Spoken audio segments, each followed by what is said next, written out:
Alors, le sujet ce soir, c'est l'amélioration de la performance des animaux au pâturage à travers la génétique et le temps de l'année. Je pense que c'est un bon moment pour partager ce que nous faisons. Il y a une différence dans le bétail. Et quand vous essayez d'avoir de la viande soignée à l'herbe sur pâturage sans supplément, ça aide d'avoir les bons animaux de la bonne taille et avec la bonne ossature. Nous l'avons essayé à l'ancienne. On est allé à l'Encan, on a acheté des bouvillons. Et bon, ça n'a pas bien fonctionné pour nous. On n'a pas eu assez de gras. On ne réussissait pas à les finir. Et il y en a qui étaient si mal en point, comme on l'a appris. Donc, vous voulez vraiment vous concentrer sur la performance des animaux pour maximiser le profit. Ian, de nos jours, parle de développer le sol. Mais il parle aussi de performance des animaux. Il veut vraiment que vous le compreniez, parce qu'en bout de ligne, si vos animaux ne performent pas, vous allez faire faillite. C'est aussi simple que ça. Donc, je veux couvrir ça avec vous. Donc, on regarde le plan d'herbe. On essaie de récolter le haut de la plante. C'est là où le soleil frappe le mieux. Et si vous envoyez des animaux dans un champ, dans un pâturage, surveillez-les. Ils vont aller dans le pâturage et vont bouffer le haut des plantes, haut en énergie en premier. Si vous les laissez là assez longtemps, ils vont prendre une deuxième bouchée, des fois sur la même plante ou les mêmes plantes. Moi, je laissais les animaux un jour de plus. Moi, je travaillais à l'époque en ville et je regardais ce champ et mes filles, « Hey, vous n'avez pas fait un bon travail, je vais vous les laisser là un autre jour. » Et je revenais le lendemain et les parties du pâturage qu'ils n'avaient pas broutées étaient encore intactes. Mais elles allaient brouter une deuxième ou une troisième fois les plantes qu'elles avaient déjà broutées. Donc, à la fin de l'été, mes pâturages avaient mauvaise mine parce que l'herbe qu'elles ne broutaient pas devenait très haute et trop mature, et celles qu'elles aimaient, elles bouffaient ça jusqu'à ras du sol et ça leur prenait beaucoup de temps à s'en remettre. Quand j'ai appris qu'il faut contrôler la population animale, quand j'ai réussi à mettre les animaux avec plus de densité, ça ne me dérange pas qu'ils ne mangent pas les plantes.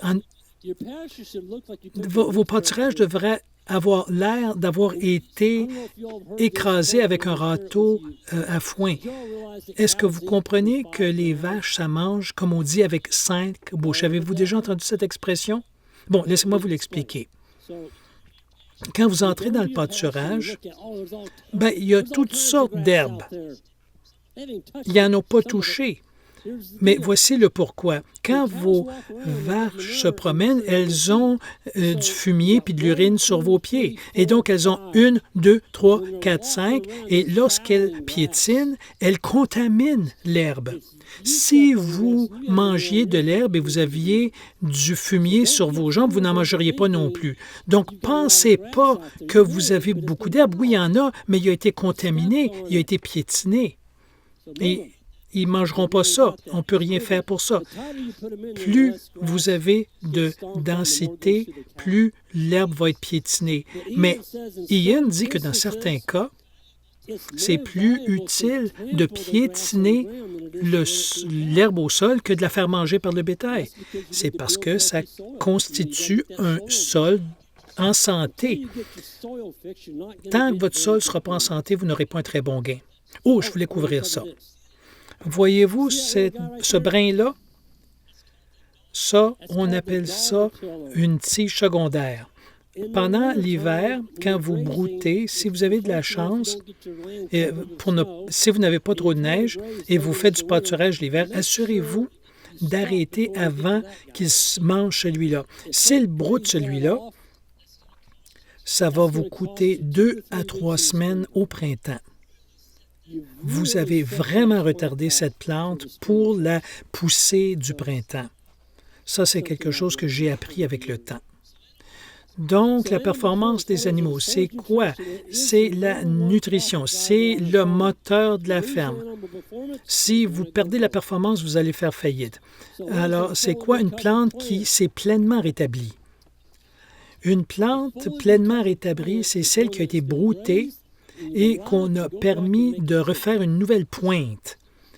Passez-moi votre stylo, s'il vous plaît. Je vais vous le remettre, je vous le promets. Donc, moi, j'aime voir une pointe en haut de mes brins d'herbe. Ça,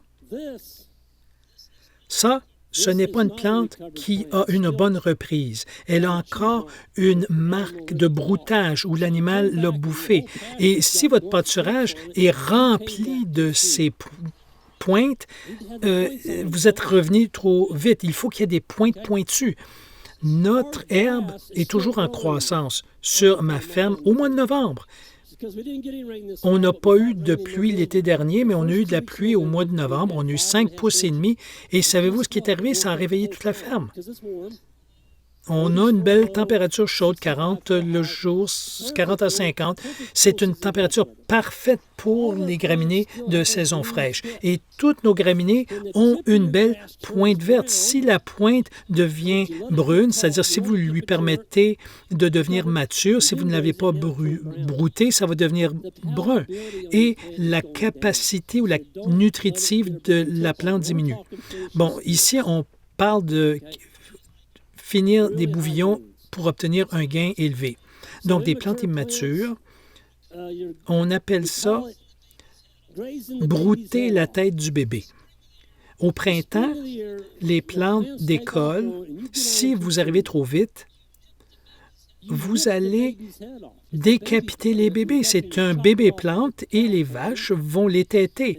Et ensuite, vous vous demandez pourquoi vous n'avez pas d'herbe le reste de l'été. C'est parce que si vous le broutez trop tôt et que ce n'est pas la bonne hauteur, ça vient de vous coûter environ 40 % de votre production pour le reste de l'année.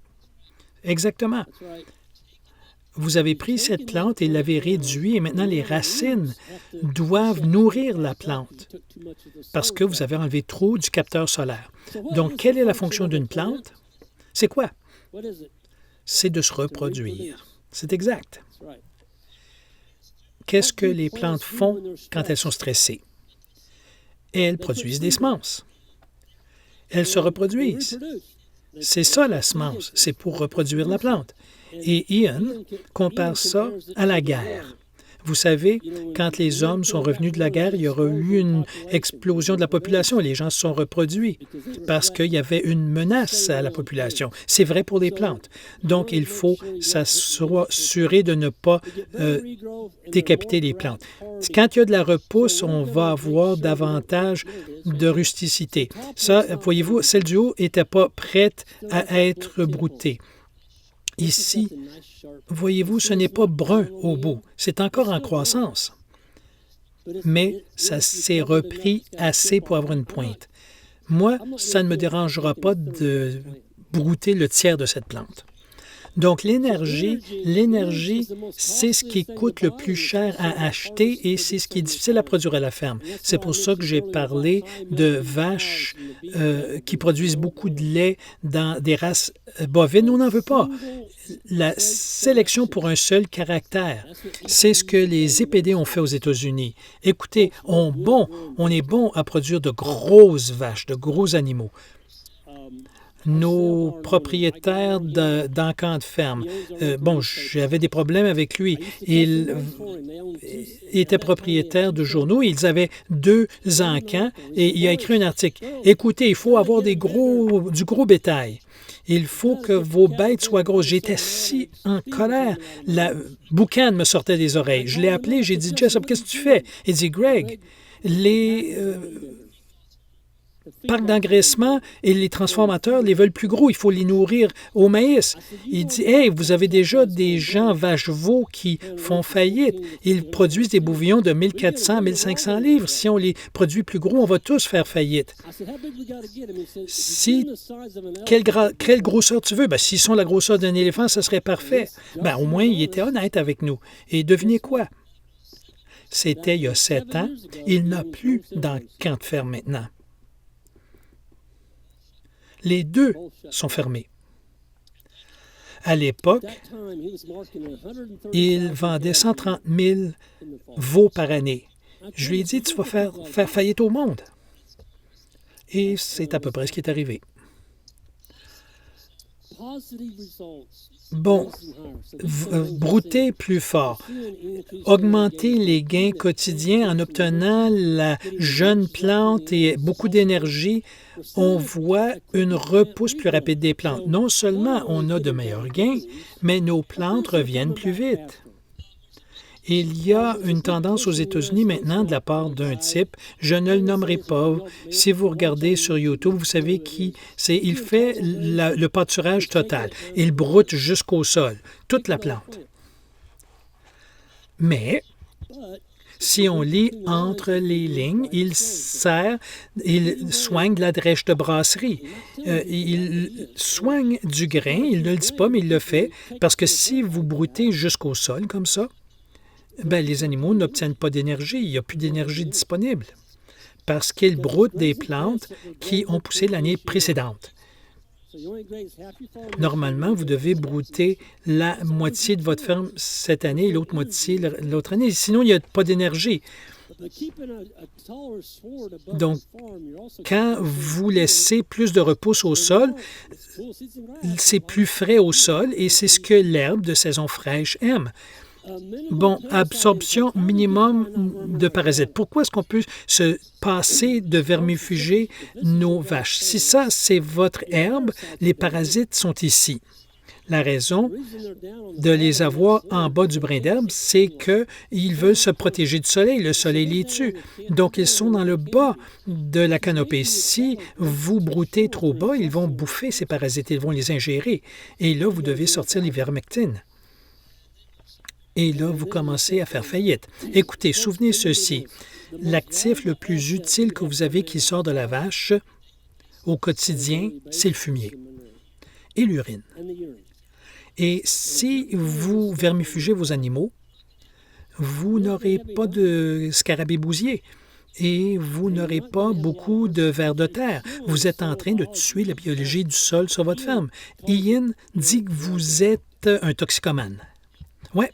Oui, maintenant, à tous les ans, vous devez avoir votre dose de produits chimiques parce que vous ne pouvez rien pousser sur la ferme parce que vous avez tué votre sol. On ne nous dit jamais ça, mais c'est ce qui se passe. La toxicité de la fétuque, on en a parlé un petit peu.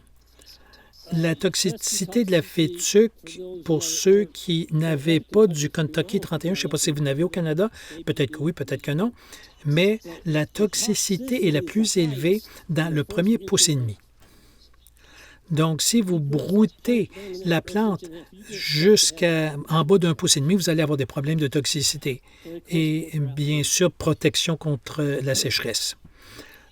Nous, on aime se dire qu'on nourrit le sol. Quand vous broutez le tiers des feuilles, ben, vous allez perdre aussi le tiers des racines. La litière, peu importe ce que c'est, en autant que c'est organique. Si vous avez un voisin qui a du vieux foin, même s'il est pourri, dites-lui que vous allez l'en débarrasser. Surtout celui qui disait qu'il y avait 50 acres de verge d'or, ben, c'est pas grave que les moutons ou les vaches ne veulent pas le manger. Étalez-le, ça va soigner les vers de terre. Ça va être utile.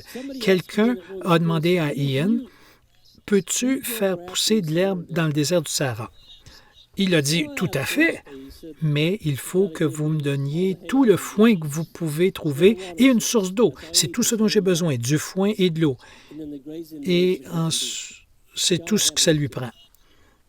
Le fumier, une vache va déféquer 4 fois par jour. Si vous mettez de l'ivermectine dans vos bouses, ben, ce sont des bombes à retardement. Elles ne se décomposeront pas. Vous allez couvrir 4 pieds carrés par jour de bouses. C'est parce que ces bouses ne se décomposeront pas si rien ne veut les manger. Écoutez, j'étais à un ranch au Texas, 5000 acres. Il avait 500 vaches. et veaux, des paires vaches-veaux. Je vais vous redonner votre stylo, je vous le promets. Il est ici, là. Je vais peut-être même l'utiliser plus tard. Et bon, on est allé sur son ranch et chaque bouse était encore là. Je lui ai demandé, c'est combien de temps ta rotation? Ma rotation, c'est 14 jours. Il faisait le tour de 5000 acres en 14 jours. Ça, c'était un problème. L'autre, c'est qu'il vermifugeait ses animaux 2 fois par année, qu'il n'en avait besoin ou pas. Écoutez, chaque bouse était encore là sur la ferme. Il restait plus de foin, d'herbe, c'était couvert de bouses. Et vous pouviez les prendre et les lancer comme ça, comme des frisbees. Même les fourmis n'en voulaient pas. Il a fait faillite. Il a fait faillite. Il était si préoccupé par la vermifugation qu'il a oublié la biologie. Ça, c'est une des choses dont je parle, l'urine. Il y a beaucoup de gens, probablement 80% des gens au Missouri, ont un parc d'engraissement pour hiverner leurs animaux. Ils me disent, « Ah, moi, je gratte tout ça au printemps, Greg, puis je l'étends sur mes champs. » Mais où est l'urine? L'urine est dans le sol, peut-être même dans les ruisseaux maintenant. Gardez ces animaux en mouvement. Ce sont des machines à engrais. Faites-les bouger si vous le pouvez. D'accord, la voici. Donc, ça, c'est mon troupeau en 2007. Regardez donc ça. Ah, j'étais si naïf à l'époque. Les gens voient cette photo-là, ils se disent « Hey, Greg, ils ont beaucoup d'herbe. Pourquoi est-ce qu'ils ont l'air de ça? » Ils n'avaient pas vu le champ d'où ça venait. J'étais si fixé sur le mode paysage, mes animaux étaient beaucoup trop serrés, il n'y avait pas assez à manger. À l'automne, quand j'ai vérifié la gestation, il y avait seulement 38% qui y étaient vides, qui n'avaient pas été saillies. C'était la faute à qui? C'était la mienne. Ce n'était pas la faute des vaches, c'était moi. Heureusement, elles m'appartenaient. Je n'avais pas de dette, sinon, ça aurait pu me faire faillite. Écoutez, regardez ça. C'est encore plus visible sur la noire. On appelle ça le triangle de la mort. Et on ne peut le voir que sur le côté gauche de la vache. Donc, c'est quoi le côté gauche? Si vous lui faites face ou si vous êtes derrière, c'est quoi le côté gauche? C'est si vous êtes à cheval dessus. Gardez ça en tête. Si vous arrivez chez vous, hey, quel côté Greg a dit? Il a dit, si vous êtes à cheval dessus, c'est le côté gauche. Si vous regardez le côté droit, ça ne vous dira rien. Donc, si vous déplacez les animaux le matin ou le soir, mettez-vous toujours du côté gauche de la barrière. Et surveillez-les, regardez-les passer. Et habituellement, ça va être le dernier tiers qui passe. Ce sont celles qui ont des problèmes parce que les vaches dominantes vont avoir assez à manger. C'est les premières à sortir. Ça va être les jeunes vaches ou les très vieilles vaches qui vont avoir des problèmes. Et vous ne pouvez pas continuer à faire de l'élevage si vous regardez ça. Regardez les os. Vous devriez avoir de la chair sur ces animaux. Oui, elles portent un veau, mais quand même, ça ne devrait pas avoir l'air de ça. Ça, c'est pas ma vache. Je voulais l'affirmer. Je consultais en Caroline du Sud et une dame voulait faire du bœuf élevé à l'herbe et ça, c'est une vache Sénépaule. Je lui ai dit, tu devrais la nourrir un peu plus. Elle a dit, oh, elle a meilleure mine que l'hiver dernier. Ah! Elle a l'air mieux. Vraiment? Écoutez, elle avait 80 vaches sur 800 acres. 80 vaches sur 800 acres. Un pâturage. Et le pâturage était tout comme celui-là. Ça, c'est une bonne vache pour illustrer ça. Regardez cette zone-ci. Du bas du ventre jusqu'au sol. Ça, c'est de l'air. Et amenez ça à l'encan et on ne vous donnera rien pour. Je vais vous montrer. Vous avez entendu le Dixie-Cup sur le ventre, c'est de ça que je parle ici. En bas du ventre, ici, cet angle, l'angle devrait être descendant. Et si ça arrive en bas de ses genoux, c'est une bonne indication. Regardez, elle, ça arrive près de son pied. Si vous mettiez un carré là, ça va arriver à ses trayons. Ça, c'est une vache qui va exiger beaucoup d'entretien. Elle avait un cadre genre 7. C'est plus une girafe qu'une vache. Ça va vous faire faillite, vraiment. Des vaches comme ça vont vous faire faillite.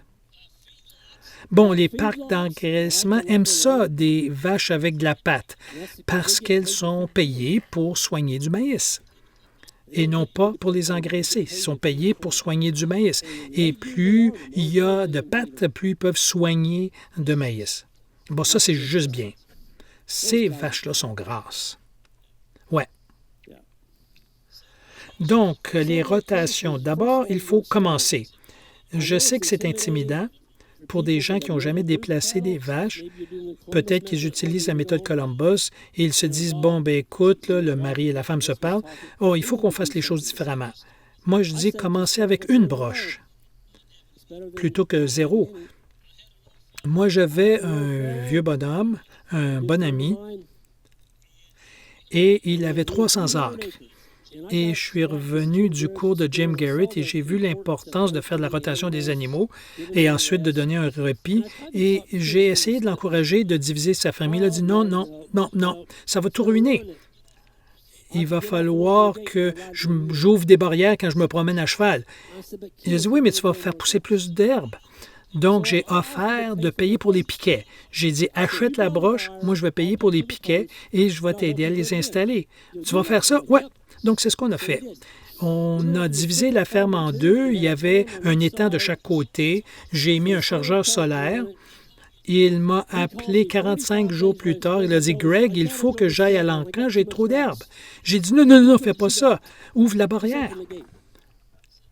Donc, il les a changés de côté. Et il a fait ça pendant 10 ans. Et c'était le type le plus heureux que vous aviez. Il est allé de un champ à 2 et ça a produit 2 fois plus d'herbe. Quand Kenneth est décédé, c'était mon beau-père de mon premier mariage. C'était presque mon père. Et quand Kenneth est décédé, Louise, ma belle-mère, m'a appelé et elle a dit, Greg, je sais que Kenneth aimerait que tu hérites de la broche et des piquets. Donc,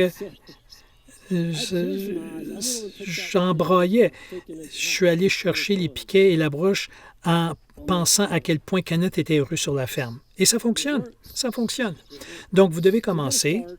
Faites un suivi, surveillez, assurez-vous que les plantes reprennent. Et si vous les broutez trop bas, donnez-leur plus de place, déplacez-les plus souvent. Si vous travaillez en ville, je sais que c'est difficile à faire. Moi, j'allais le dimanche après-midi et je mettais tous mes parcelles et le soir, je faisais juste rouler la broche. Il faut être flexible, mais il faut les mettre assez serrés et s'il commence à pleuvoir, ben, il faut les étendre parce que sinon, ça va faire des trous. Bon, lire les animaux, apprendre à lire le fumier. Ça, je vais le couvrir, mais s'il beugle, pourquoi il beugle? La seule fois qu'une vache beugle, c'est quand elle essaie de trouver son veau ou si elle a faim. Le remplissage du rumen, on en a parlé. Bon, le poil, c'est important. Si les vaches ont du poil luisant, qu'elles soient blanches, noires, rouges, elles doivent avoir du poil luisant. Si le poil est mat, elles manquent quelque chose. Elles ne profiteront pas pour vous. Des choses à surveiller sur pâturage, ça c'est facile à voir, un sol nu. Bon, du broutage par paquet. Bon, vous avez ces broutés ici, pas broutés, broutés, pas broutés. Si vous leur donnez trop de temps exposé dans un champ, elles vont brouter par îlot. La façon de régler ça, c'est de les faire bouger plus souvent. Oh, et des pistes de vaches. Ça, je déteste ça. Ils vont avoir tendance à se suivre quand elles vont vers les étangs. Et si vous avez des pistes de vaches dans ma région sur des pentes, vous allez avoir des rigoles. Donc, nous, on évite ça. Ça, j'ai montré ça ce matin. Voilà un animal avec un poil luisant et gras. Et regardez en bas de son ventre, là, la photo n'est pas bonne, mais là, vous voyez l'angle en bas de son ventre. Ça, c'est à l'automne. Et regardez, elle est grasse et elle porte un veau. Regardez le niveau de gras. Regardez la base de sa queue. Et elle n'aura pas de difficulté à hiverner son veau. Les erreurs à éviter, déplacez-les. Ne les laissez pas une journée de plus. Je le faisais. Votre performance va disparaître. Bon, ça, je vais en reparler.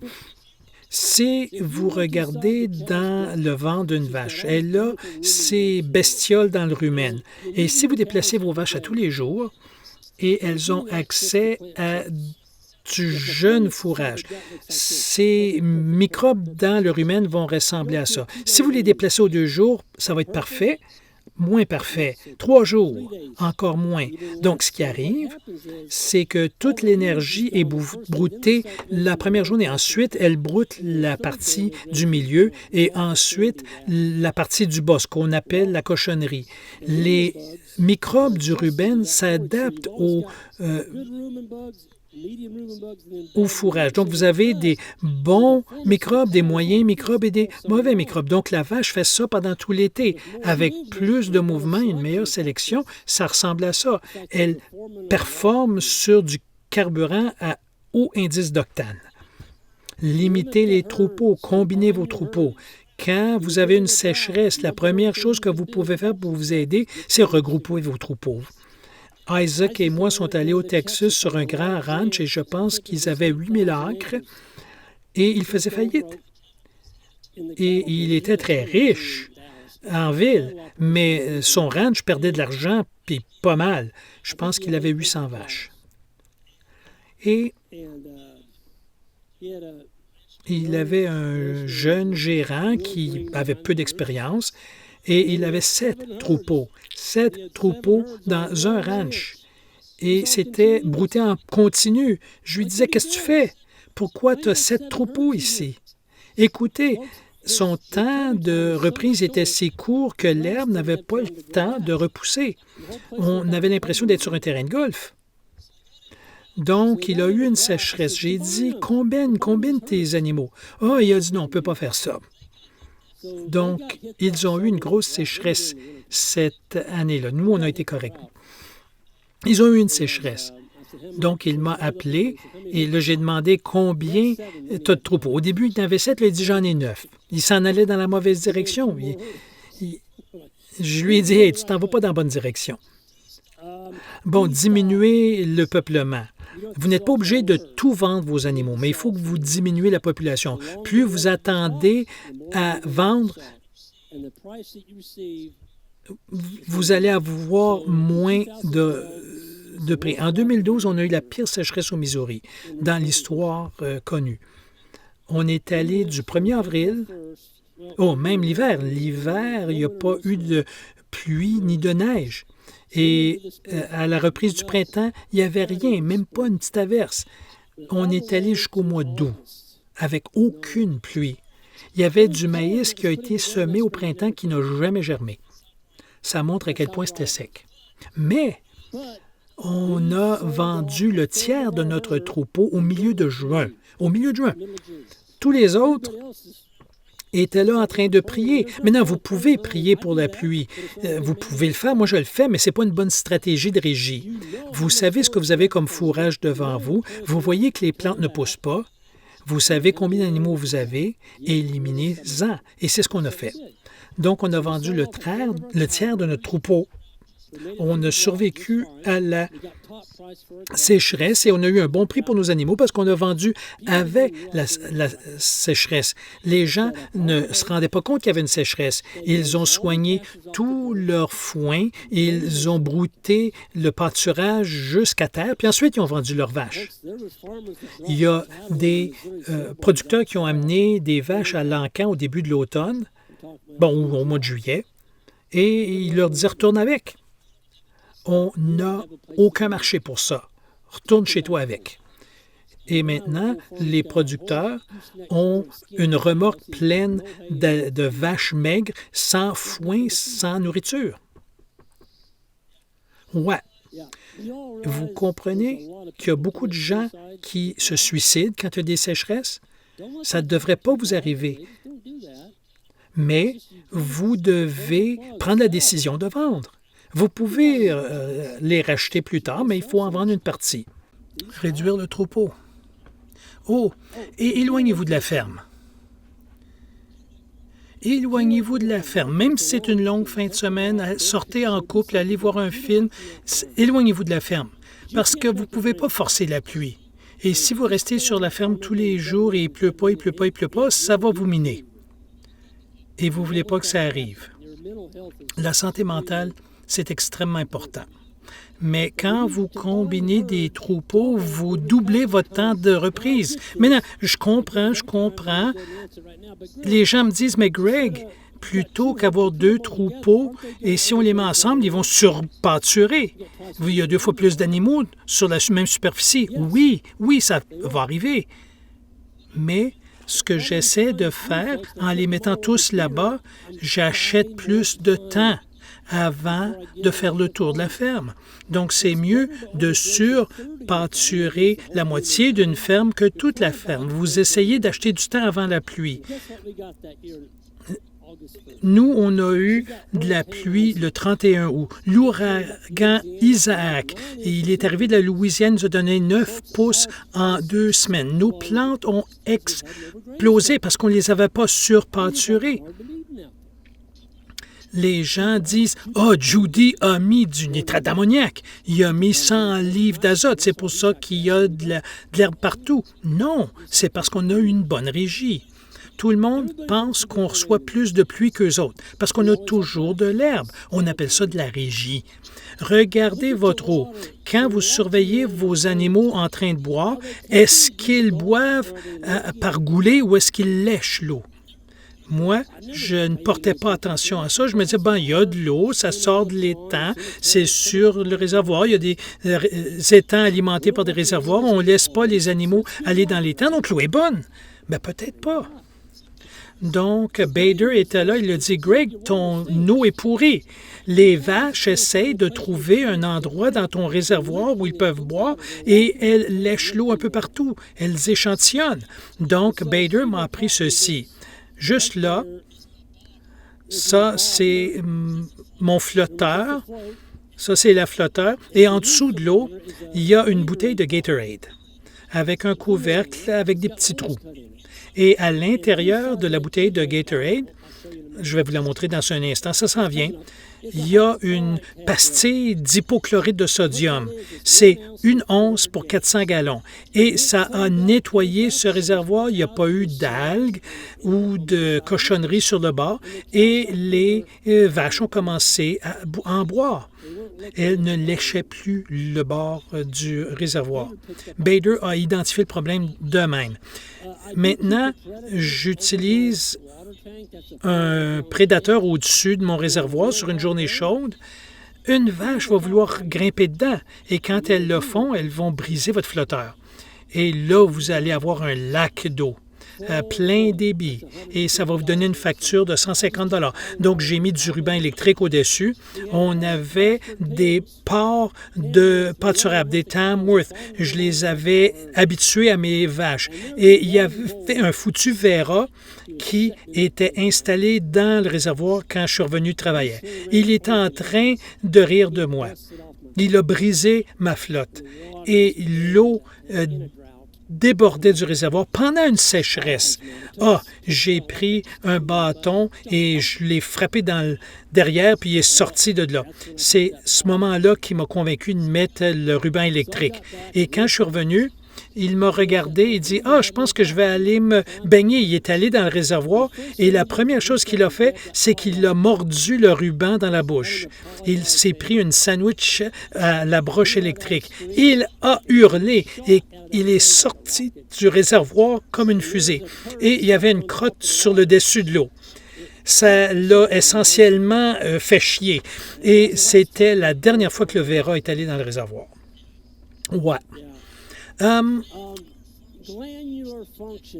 La fonction glandulaire. Regardez cette vache. Regardez le cou jusqu'à l'arrière de la vache. Ça, c'est une bonne fonction glandulaire. C'est un baromètre sur vos vaches. Si vous avez une bande huileuse foncée, que ce soit une race blanche, rose, noire, un bon animal a ça. Si un animal a une bande huileuse sur le dos, vous ne verrez presque pas de mouches dessus. Cette vache a quoi? Peut-être trois vaches sur elle? Écoutez, cette photo a été prise au mois de juillet. Il y a des milliers de mouches. Mais cette vache se dit « vous n'atterrirez pas sur moi. »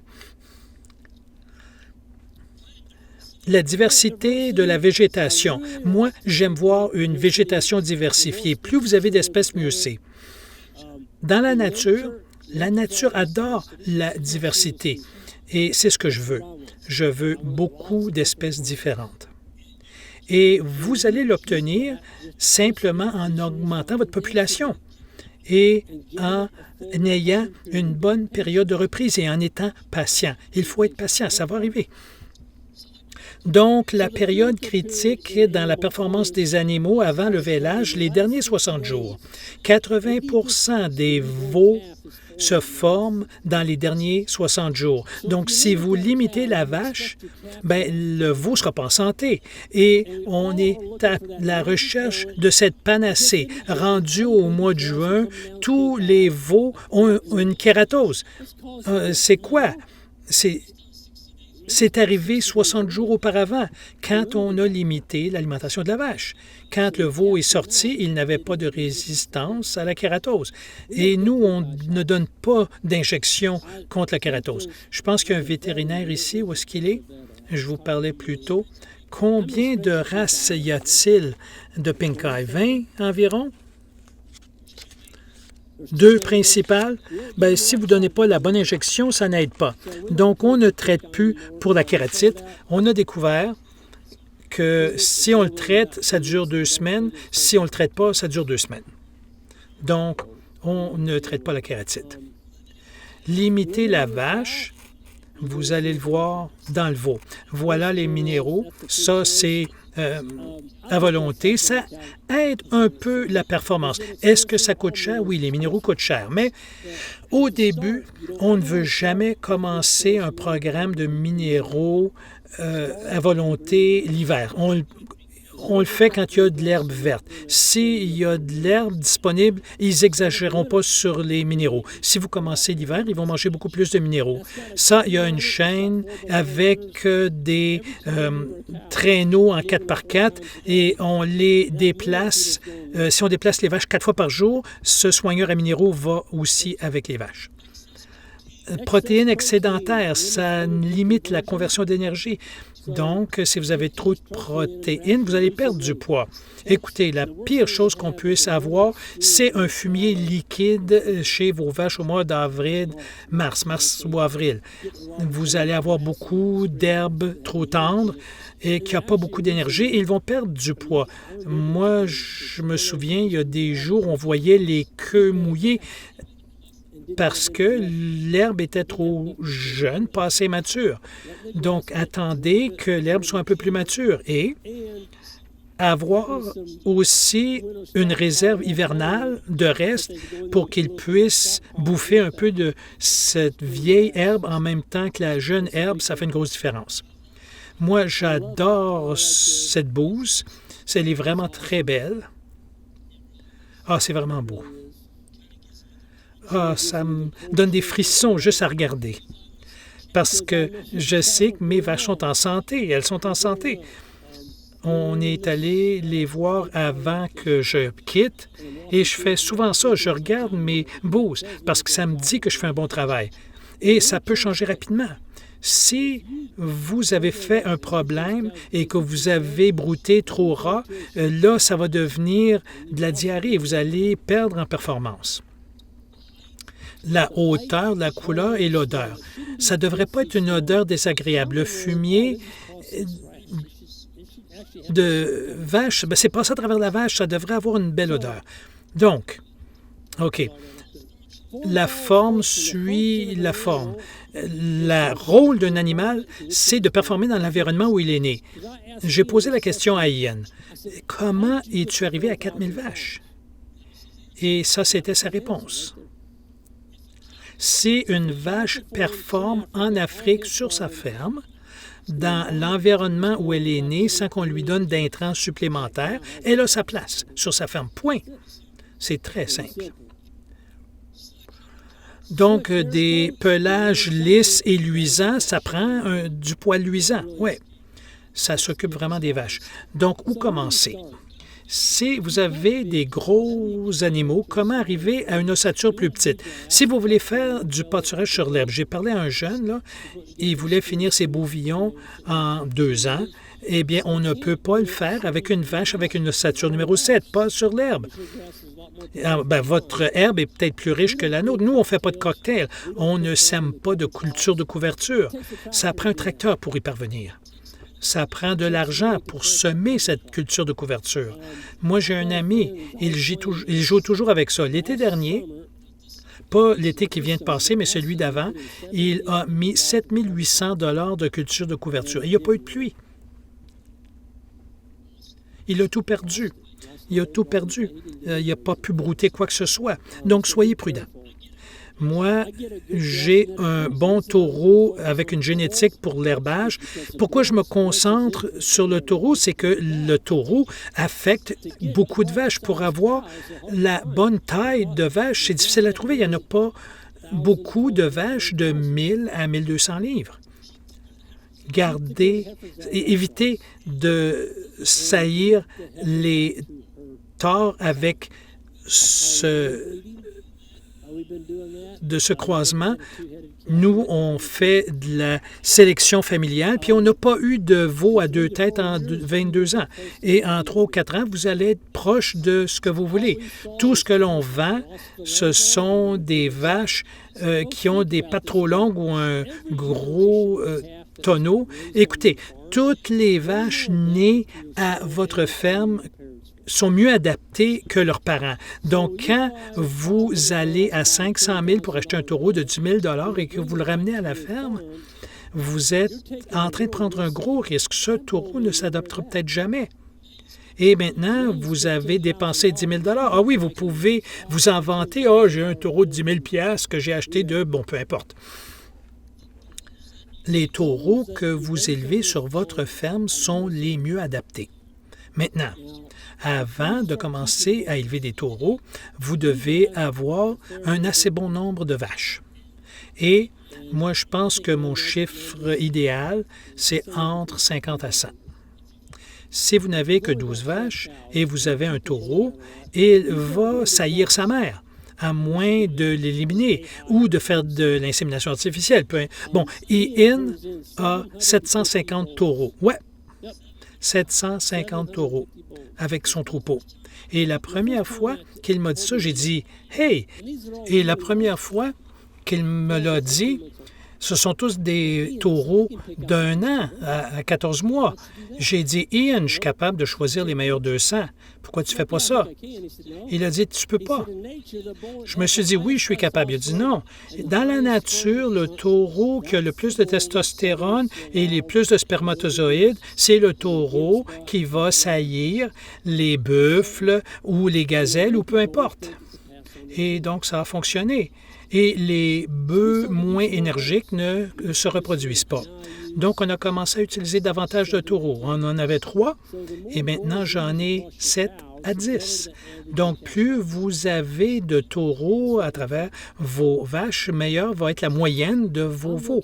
C'est ce qu'on a constaté. Moi, je suis à la recherche de gros ventres. Je veux qu'elles aient un air féminin. Une femelle, une vache, a besoin d'un gros derrière. Pourquoi? Parce que c'est là que le veau sort. Si vous avez un petit derrière, elle n'a pas assez de surface pour avoir du vert. Je ne veux pas de poils sur le pied. C'est un caractère inférieur. Si vous avez beaucoup de poils, on ne voit même pas les trayons. Et ça, c'est un caractère inférieur. Et d'où ça vient? Du Canada, il y a quelqu'un qui a dit le Canada. Oui, si vous n'avez pas de poils, les trayons vont tomber, hein? Non. Aux États-Unis, ça n'arrive pas. Ça n'arrive pas au Minnesota. Je ne sais pas. Mais si vous utilisez un taureau qui a du poil sur les testicules, vous allez avoir des pieds poilus. Pas de tête de vache têtue. Moi, je veux de la docilité. J'endure pas une vache têtue. Si j'entre dans un troupeau, peu importe la vache, si elle se lève la tête et quand j'entre et elle se sauve ou court vers moi, peu importe, que ce soit un bouvillon, une vache, peu importe, je vais m'en débarrasser, je vais la manger, je ne la garderai pas. Si vous gardez cette bête et que c'est le meilleur taureau de votre troupeau, mais il est stupide, il vous regarde en disant hey, « je pense que je suis capable de te battre », vous êtes mieux de vous en débarrasser. Parce que si vous le croisez, vous allez avoir toutes sortes de vaches stupides qui vont sortir de là. Le fruit ne tombe pas loin de l'arbre. Isaac avait une très belle tare et il a brisé le protocole. Il l'a gardé. Elle a donné un coup de pied à son veau. Après 2 jours, il a réussi à la faire l'accepter. Il a dit, bon, mais ça fonctionne, elle est belle. Moi, je m'en fiche. Oui, mais elle va faire une bonne vache. Donc, Isaac est retourné au Michigan ce printemps et cette vache a vêlé à nouveau. Je ne savais pas que c'était sa vache, mais elle a encore rejeté son veau. Alors, quand il est arrivé, il a dit, oui, ma vache. J'ai dit, oh, c'était ta vache. J'ai dit, elle a fait la même chose cette année. Elle a rejeté son veau. Elle est partie. Ne leur donnez pas une deuxième chance. Pas de petit poitrail. Un petit poitrail, c'est une vache ou un taureau ou un veau et leurs pattes sont presque une à côté de l'autre. Le cœur n'a pas de place pour travailler. Vous ne voulez pas ça. Il faut avoir un gros ventre. On a parlé de ça, les os minces. Vous ne voulez pas de gros os. Plus gros sont les os sur les pattes, plus c'est difficile de les entretenir. Si les os sont fins, vous allez avoir un meilleur rendement en viande. Plus il y a une grosse surface, plus ça prend d'entretien. Si vous comptez la superficie d'un mouton comparé à une vache, les moutons ont moins d'entretien, sont moins d'entretien qu'une vache parce qu'elles ont moins de poids à soutenir et l'hiver, ils mangent moins. Les mâles, il faut qu'ils aient l'air masculin, il faut qu'ils aient une bonne ventre et un gros cou. Il faut qu'il y ait une crête sur le cou. Ça, c'est de la testostérone qui fait ça. Un taureau qui a du poil sur le dessus de sa crête et que ça pointe vers le haut, vous faites mieux de faire un test de semence. C'est pas normal. Si le poil est dressé, il est peut-être stérile. Pas de poils ou de poils sur les trayons ou les testicules. Je ne veux pas de poils sur les testicules de mes taureaux. Et les 2 gonades doivent être de même taille. Ça n'a pas besoin d'être déséquilibré. Ça, c'est le même troupeau. Le troupeau à gauche, c'est celui qui a donné naissance à cette vache Sinapol. Il et un taureau Hereford enregistré d'ossature 7 et il a produit cette vache à serre. Et moi, j'ai dit, j'aurais brûlé cette semence. J'ai dit, vous n'arriverez jamais à votre objectif avec ce taureau. Et elle voulait du bœuf fini au pâturage. Et à la gauche, OK, ce taureau à gauche, il peut engraisser juste en regardant de l'herbe. c'est le même taureau qui est arrivé du Mexique. Donc, Jan et moi, on est allés là pour un client. Le gars en pétrole, il m'a envoyé là parce qu'il savait que s'il allait au Mexique, il se ferait kidnapper puis il ne reviendrait pas. Mais nous, on a été envoyés comme appât. Donc, on s'est amusé. On a acheté 5 taureaux pour lui. Ça, c'en était un. Et on a acheté 45 taures. Ce taureau-là arrivait d'un troupeau fermé pendant 75 ans. Il n'y a jamais eu un autre animal entré dans ce troupeau-là depuis 75 ans. Et celui qui a commencé ce troupeau, Billy Phoenix, il est dans le temple de la renommée des rancheurs de bétail, un des meilleurs rancheurs au Mexique, mais il est américain. Et la façon de les croiser, c'est que tout ce qui était capable de survivre sur de la roche et des épines pourrait survivre. Il n'y a pas d'herbe là-bas. C'est tout soit de la broussaille ou du chou palmier. Mais il avait une sélection très serrée. Obtenir la bonne taille, moi, j'aime les finir en 24 à 28 mois. Je ne veux pas les garder une troisième année. Si vous dépassez 30 mois, vous êtes obligé d'extraire la colonne vertébrale. 100% fourrage, pas de supplément. Et les agneaux, nous, on abattait beaucoup d'agneaux sur pâturage à 6 à 7 mois. Écoutez, ils ne sont pas très gros. Les races à laine prennent plus de temps à maturer. Nous, on les abat, les agneaux, à 15 à 16 mois. Et ça vous donne une meilleure carcasse. Il y a plus de gras.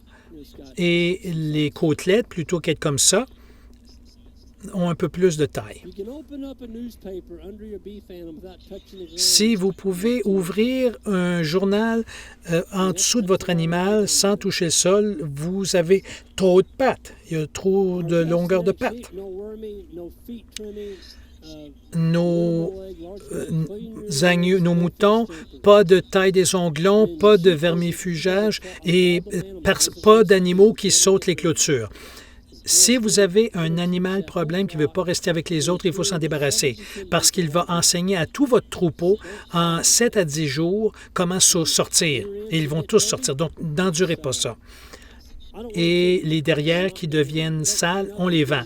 Moi, je ne vermifuge pas les moutons. S'ils ne se nettoient pas, moi, je m'en débarrasse, je les vends. Si vous en avez un qui boite, surveillez ça. Parce que le piétin peut vraiment affecter beaucoup de moutons à la fois. Et pour éviter de les salir, vous n'introduisez pas de nouveaux animaux. Ça ne devrait pas vous donner de problème. Nous, on agnelle sur de l'herbe de printemps. Vous ne voulez pas mettre vos boucs en décembre parce que vous ne voulez pas qu'ils agnellent au mois de mai. Moi, je ne veux pas qu'ils agnellent quand la température est mauvaise. Ça vous stresse, vous, ça stresse les moutons. Les moutons ont des campements. Et ces campements sont des paradis pour les parasites. Si vous êtes sur un cycle de 3 ou disons 16 jours, donc à tous les 16 jours, vous déplacez vos moutons. Le point le plus élevé dans votre champ, c'est là où les moutons vont dormir et ils vont déféquer aussi. Le premier jour, ce n'est pas un problème, mais à la fin de la semaine, ils dorment et marchent dans leur fumier et ils vont attraper des parasites.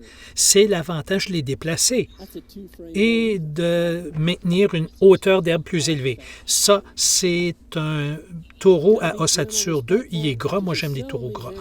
Il faut être respectueux et délicat parce que si vous les vendez pour la reproduction, nous les vendons à des gens qui n'ont jamais eu d'animaux. Vous ne pouvez pas leur vendre quelque chose qui va être agressif. Et quand vous choisissez des animaux pour la reproduction, visitez plusieurs éleveurs, regardez comment ils les élèvent. Ça devrait être un pâturage propre et vous devriez avoir le droit d'aller voir les animaux. Si vous ne pouvez pas aller voir ces animaux sans qu'ils se sauvent de vous, vous ne les voulez pas parce qu'ils ne seront pas plus acclimatés ou sur votre ferme que la vôtre. Ça veut dire qu'ils ne déplacent pas ces animaux. Peut-être qu'ils les déplacent, mais peut-être une fois par semaine ou par 2 semaines. Quand vous déplacez les animaux, souvent, ils se calment très rapidement. Ils viennent vite apprivoiser. Brian, quand on s'est parlé hier, tu en avais eu qui étaient difficiles. Ils ne se sont jamais calmés. Moi, j'avais des bouvions charolais, ils ne se sont jamais calmés. C'est comme ça qu'ils ont été élevés. N'allez pas dans les encans pour acheter des animaux de reproduction. Vous allez acheter le problème de quelqu'un d'autre. Il y a un danger de transférer des problèmes vers votre ferme. Ça, c'est un bel animal bien adapté, poil luisant et une belle ossature. Quand vous choisissez des animaux, demandez une référence. Si l'éleveur ne vous donne pas de référence, c'est pourquoi. Demandez-vous pourquoi. Il ne veut pas que vous parliez à quiconque parce qu'il n'y a peut-être pas une bonne réputation. Les éleveurs de bonne réputation devraient être prêts à dire à qui ont vendu des animaux. Voilà un taureau d'ossature 2 de 1200 livres. Ils n'ont jamais plus que 1400 livres à 4 ans d'âge. Moi, je vois ces taureaux qui arrivent à 2000 livres. Je me dis, non, on n'en veut pas. Voilà d'autres questions à poser. Est-ce qu'ils sont entraînés à la broche électrique? Est-ce qu'ils sont finis sur l'herbe? Achetez de la viande. Est-ce que la ferme a l'air surpâturée? Et assurez-vous qu'ils ont une injection contre le charbon symptomatique. S'ils sont moins de 2 ans, ils ne sont pas protégés. Moi, je n'injectais pas contre le charbon pendant 17 ans. Ouais. J'ai pas de charbon. Je suis un éleveur professionnel. J'ai pas de sol nu sur ma ferme. J'ai pas besoin de les injecter pour le charbon.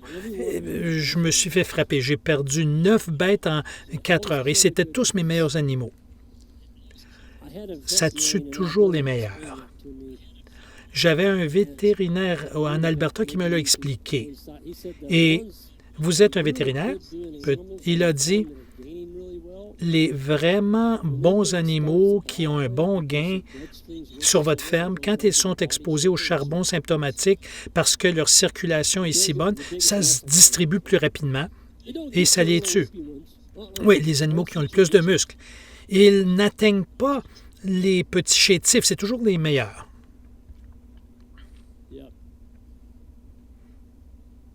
Ouais.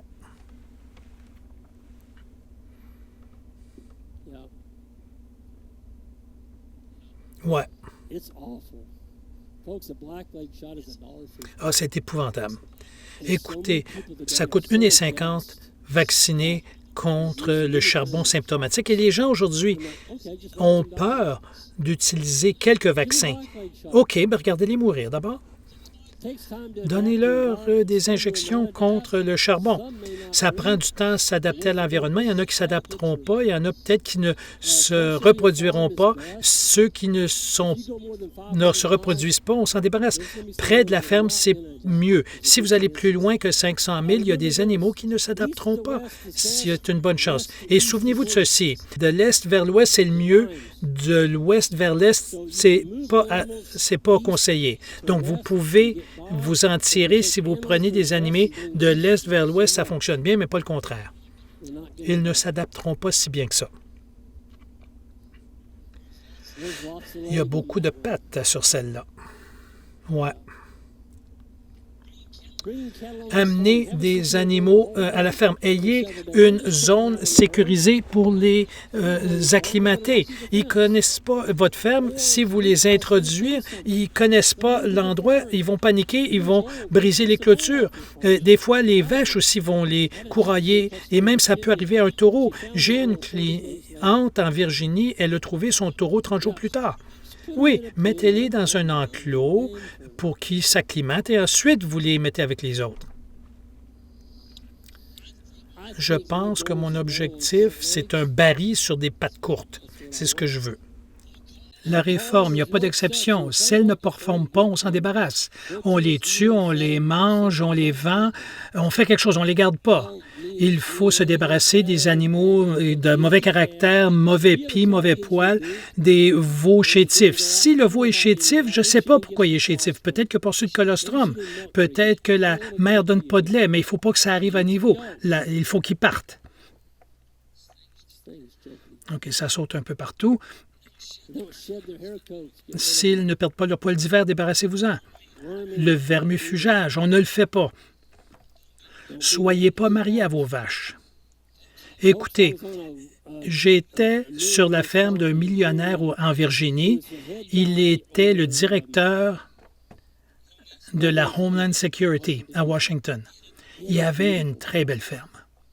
Et je suis allé dans son troupeau de vaches et je me suis dit, débarrasse-toi de celle-là, débarrasse-toi de celle-là, elle est du trouble. Elle avait tout son poil d'hiver et on était au mois de juillet. Les vaches étaient entourées de mouches. Je lui disais, débarrasse-toi de cette vache-là, elle va se faire siphonner par les mouches. Il a dit, je peux pas. Ça, c'est Pétunia. C'est la vache de ma fille. Je lui ai dit, sors Pétunia de là et mets-la dans un parc d'engraissement ou dans une étable. Éloigne-la de tes vaches parce que cette vache génère beaucoup de mouches qui siphonnent le sang des bonnes vaches. Savez-vous que les vaches ne pensent qu'à une chose, c'est respirer et manger. Et c'est pas faire un profit pour vous. Ça dépend de vous. OK, celle-là, je l'avais déjà mentionnée. Ah, voilà. Voilà un animal gras. Parlons du poids. Donc, vous pouvez avoir 3 vaches de 1000 livres avec la même herbe que 2 vaches de 1500 livres. Même quantité, c'est une question de mathématiques. Bon, chaque 100 livres que vous dépassez 1000 sur une vache, vous perdez 2 de fertilité. Donc, de 1000 à 1500, c'est 5 unités fois 2. Il y a 10 de vos vaches qui ne seront pas en gestation parce qu'elles sont trop grosses. 3 vaches de 1000 livres, vous allez les vendre à l'automne. Leur veau, OK, ils vont être un petit peu plus gros que pour une vache de 1500 livres, mais imaginons que la vache de 1500 livres a un veau de 450 livres, celle de 1500 vous donne un veau de 550 livres. Laquelle vous rapporte le plus à la livre? C'est toujours les veaux plus légers.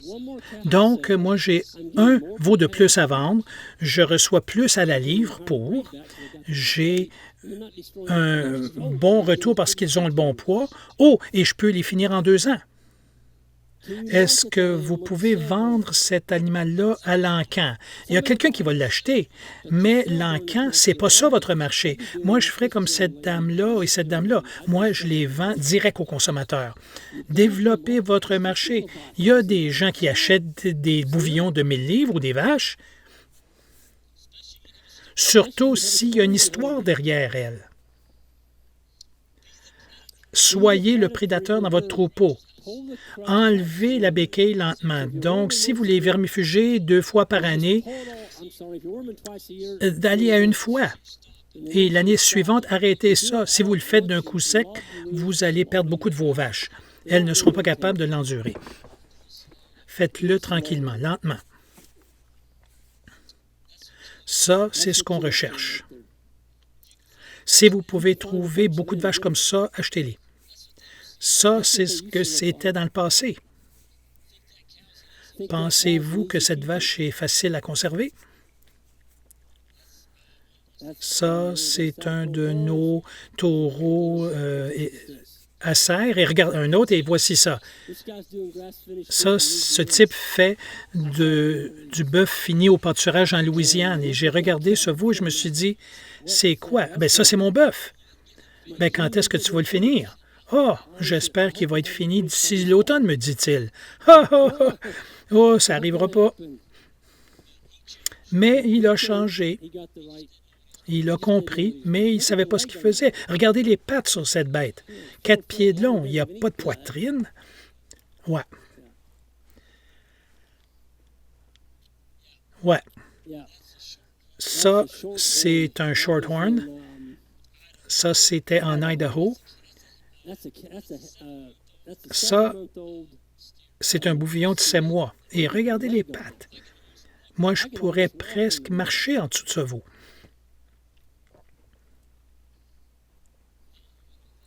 Je ne sais pas quand ça a été pris. Je pense que c'est la fin de ma présentation. Je pense que j'ai dépassé un petit peu mes diapos. Bon, quoi qu'il en soit, donc, pour une bonne génétique sur herbage, si vous voulez faire de l'argent sur l'herbage, il faut diminuer sa taille, surtout comme en Irlande, j'étais là-bas pendant 2 semaines et demie. Écoutez, 80 des animaux étaient hébergés à l'intérieur, dans des étables. Il pleut beaucoup là-bas. Il pleut beaucoup. Et ils ont eu 7 jours de soleil l'été dernier, 7 jours pour tout l'été où il y a eu du soleil. Et donc, tout le monde avait de la difficulté avec la performance des animaux. Et quand ils mettaient les animaux dans le pâturage, ils laissaient des trous de cette profondeur-là. Et les vaches pesaient quoi? De 1500 à 1800 livres. Beaucoup de gens là-bas se vantent de celui qui a le plus gros veau. Et ce qu'ils font, il y en a beaucoup qui utilisent des blancs bleus belges. Est-ce que vous les connaissez? Savez-vous comment on vèle ces veaux-là? Par césarienne, où on doit tirer. On a parlé à des gens. Les gens misaient fort pour avoir le plus gros veau. Bien, désolé, vous pouvez peut-être vous en vanter, mais c'est une bonne façon de faire faillite. Je pense qu'il faut avoir des vaches qui peuvent demeurer grasses avec de l'herbe et votre herbe. Et s'il pleut beaucoup et que vous avez des gros animaux, ils vont massacrer votre terre. Ils vont vraiment tout massacrer. J'étais en Alberta il y a 2 ans et j'ai vu des vaches de 2200 livres. Ouais, des os comme ça.